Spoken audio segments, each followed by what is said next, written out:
ஹதீஸ் 4. அல்லாஹுவின் தூதர் ஸல்லல்லாஹு அலைஹி வஸல்லம் அவர்கள் கூறினார்கள், நான் நடந்து போய் கொண்டிருக்கும் போது வானத்திலிருந்து ஒரு குரலை கேட்டு என் பார்வையை உயர்த்தி பார்த்தேன். அப்போது ஹிரா குகையில் என்னிடம் வந்த அதே வானவர் வானத்துக்கும் பூமிக்கும் இடையே ஒரு ஆசனத்தில் அமர்ந்திருக்க கண்டு அச்சமுற்றேன். வீட்டிற்கு திரும்பி வந்து ஹதீஜாவிடம் என்னை போர்த்துங்கள் என்றேன்.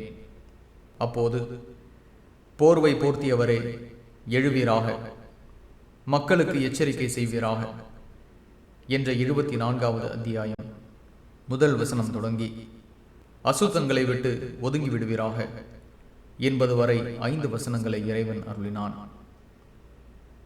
வஹி நின்று போயிருந்த இடைக்காலத்தை பற்றி கூறும்போது ஜாபிர் பின் அப்துல்லாஹ் ரலியல்லாஹு அன்ஹு அவர்கள் இதை அறிவித்தார்கள். அவர் மேலும் அதன் பின் வஹி அடிக்கடி தொடர்ந்து வரலாயிற்று என்றும் கூறினார்கள்.